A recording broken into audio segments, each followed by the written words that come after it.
El Chapo in Supermax, how the world's most elusive drug lord lives now. Before we dive into this dark descent, make sure you subscribe, hit that like button, and drop a comment. Because the deeper we go, the more the truth demands witnesses. The storm had already rolled over the Rockies when the call came in. A guard at ADX Florence, the most secure prison in the United States, had collapsed inside the Echo Unit, the same wing that housed Joaquín, El Chapo, Guzmán. No alarms tripped. No cameras caught anything unusual. Yet the man lay unconscious on the concrete, his radio shattered beside him. In a place built to be escape-proof, silent, and absolutely predictable, unpredictability was the most dangerous enemy. The response team swept in with riot shields and precision movements. They checked cell by cell. Nothing. Every inmate remained locked in place, including Guzmán, sitting on the steel bed of his windowless cell, staring forward as if he'd been expecting them. At first glance, it was just another medical emergency. But the prison's warden knew better. ADX Florence was engineered to eliminate surprises. 23 hours of isolation, steel-reinforced doors, slots for food, and cameras watching nearly every step staff took. Nothing should happen without a reason. And this felt like the beginning of something. Hours later, investigator Dana Rourke stepped through the metal detectors, a clipboard under her arm. She'd spent years handling high-risk corrections cases, but ADX always had a weight to it, like the concrete walls were listening. She walked toward the Echo Unit, where the air felt colder, tighter, almost claustrophobic. The unconscious guard, Officer Hale, had been taken to a nearby hospital. Still no explanation. His vital signs looked normal, no trauma, no signs of assault. Except for one detail. The inside of his uniform pocket had a thin cut, like a blade had sliced through the fabric, without touching the skin beneath. Why wasn't he hurt? Rourke murmured. No one had an answer.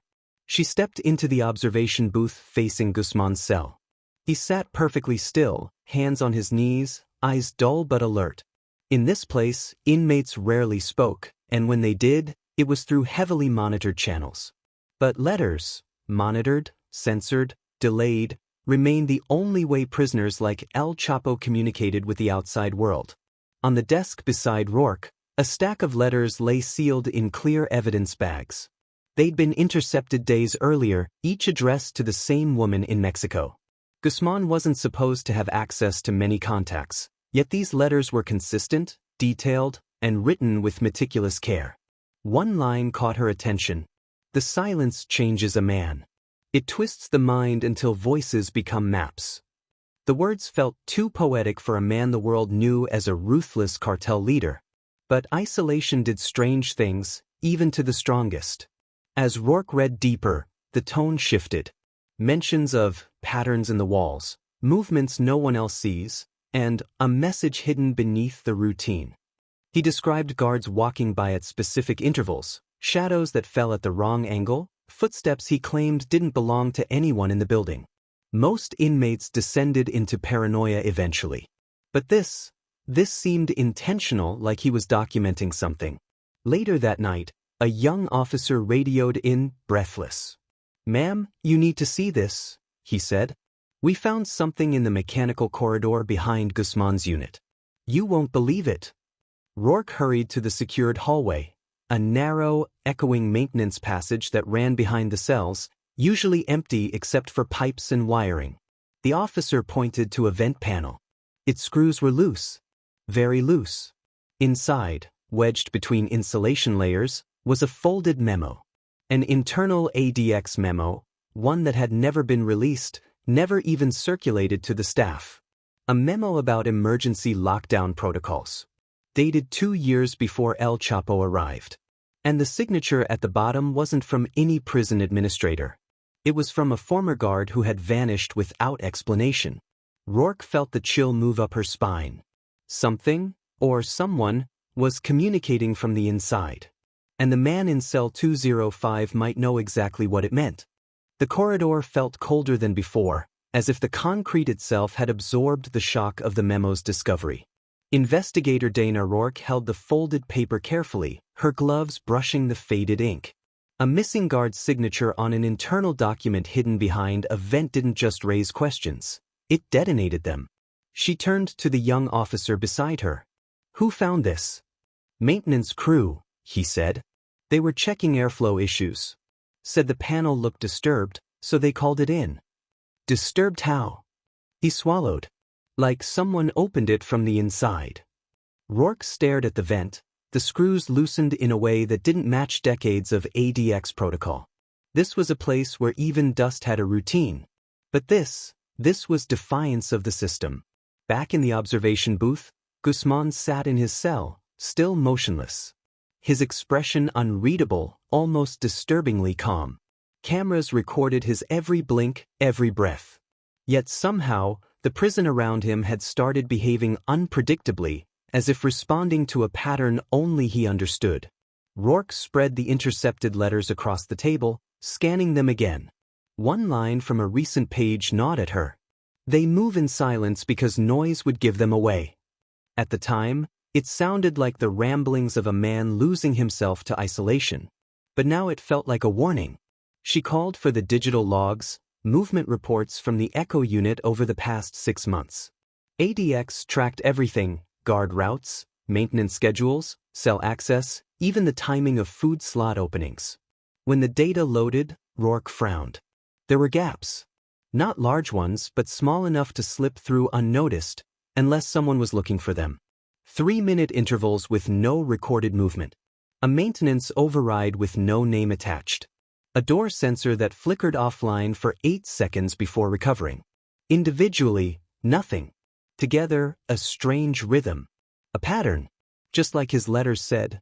Rourke checked Hale's locker next. The unconscious guard's belongings were still sealed, pending investigation. Inside his locker, behind neatly stacked uniforms, she found a notebook. Not official. Not standard. Its pages were filled with sketches, hallways, vents, door mechanisms, angles of camera coverage. Hale had been documenting the internal architecture of ADX like he was studying it. Or preparing for something. One note stunned her. "Echo unit. Someone is listening from behind the walls." Suddenly, she felt eyes on her. She turned.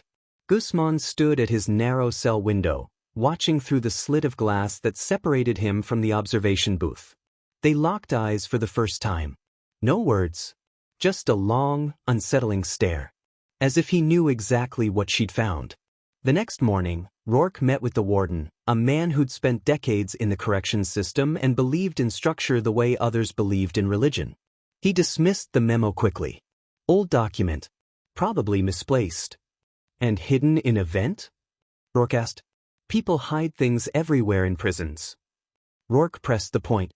"And what about the missing guard who signed it?" His jaw tightened. His disappearance was investigated. Nothing connected to ADX. Except a memo with his signature buried behind cell walls. The warden ended the meeting abruptly, claiming he had pressing administrative duties. She didn't like the way he avoided eye contact. As she walked back toward the unit, alarms suddenly blared through the corridor, sharp, metallic, unmistakable. Emergency lockdown. Officers sprinted past her, yelling into radios. Rourke grabbed one. "What happened?" The voice on the other end was breathless. Panicked. "Ma'am, we've got a breach." "A breach? Where?" There was a crackle, a garbled shout, and then, behind Guzmán's cell, the mechanical corridor. Someone was in there. They were moving. Rourke froze. And they got away. The hallway lights flickered overhead, humming like a warning. Someone was navigating the most secure prison in America. Someone who wasn't supposed to exist. For a place designed to be unbreakable, ADX Florence suddenly felt porous. The emergency lights cast a harsh red glow across the Echo unit, painting every hallway in warning tones. Officers ran in formation, doors slammed, radios echoed with frantic updates, and somewhere in the chaos, investigator Dana Rourke felt the truth tightening around her like a noose. A breach. Behind El Chapo's cell. And someone had slipped away. She stepped into the mechanical corridor again, the same narrow passage where the mysterious memo had been found. This time, the air was different. Warmer. as if someone had recently passed through. A dropped flashlight sat in the corner. Fresh footprints marked the dust-lined floor, leading to a junction where several access routes split off like mechanical arteries. Rourke followed the prints until they simply stopped. No exit. No door. No vent. Just a blank concrete wall. A dead end. But something about the wall bothered her. It was too clean. Too smooth. And at the base, near the edge where floor met foundation, there was a fine, barely visible line. Not random, but razor-straight. A seam. She pressed her fingers against it. The vibration was faint, subtle, rhythmic. Someone had been using these walls.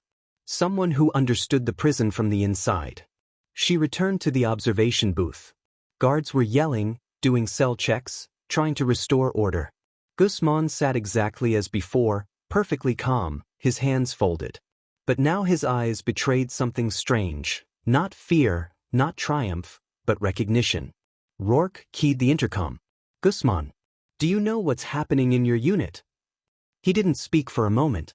Then, with a voice rough from years of isolation, he said, "They built this place to bury men alive. But walls remember the ones who built them." It was the first time he had spoken to her. "What does that mean?" she asked. He lifted his eyes. "You think you control this prison. But someone else has been here longer than you. Longer than me." "Who?" Guzmán leaned closer to the tiny steel grate in his door. "The ghost. Not the kind from stories. The kind that follows orders written in ink you never saw." Rourke stepped back as a chill crawled through her. She reviewed the missing guard's file again, the one whose signature was on the memo. He'd vanished before El Chapo was ever transferred to ADX. His disappearance never solved. But rumors, old and buried, hinted at something darker, an internal investigation, covered up after staff raised concerns about unmonitored access during a renovation phase years earlier. Back then, parts of the mechanical corridors weren't fully mapped. And someone had taken advantage of that. A voice crackled through her radio. "We found something behind the service elevator." She hurried there. Officers had pried open a maintenance hatch revealing a small compartment no one had seen in years. Inside lay a pile of uniforms, old guard uniforms, cleaned, folded, and stored like someone had been preparing for reuse. Next to them was a small stack of notebooks. Rourke opened the first one. Handwriting. Diagrams. Schedules. Voices. It was the missing guard's journal. One entry stood out. "They locked me out of the investigation. But I found the path. I can move through the walls. They won't hear me. They won't see me. I'm not done yet." Another entry later. "He arrived today. Guzmán. They think he's the threat. They don't know the real one never left." Rourke felt the room tilt. "He's been alive all this time?" Before anyone could answer, the hallway lights cut to black. Silence. Then a slow, scraping sound echoed through the walls, like someone sliding metal across concrete, traveling from behind Guzmán's unit toward the service wing. Officers shouted. Flashlights cut through the dark. Rourke sprinted toward the noise, heart pounding. At the end of the hallway, a service door hung slightly open. She pushed it with her shoulder. Nothing. Just an empty passage. On the floor lay one last note. Fresh ink. Fresh paper. 6 words. "You were never investigating him." Rourke stared into the empty corridor, the truth sinking in with terrifying clarity. Someone had mastered the Supermax. Someone who could vanish at will. Someone who knew every blind spot, every vent, every seam, because they had created them. El Chapo was the prisoner. But the real ghost? He walked free inside the walls. And as Rourke stepped back into the echoing silence of ADX Florence, she knew this wasn't the end of the story, only the part they were allowed to see.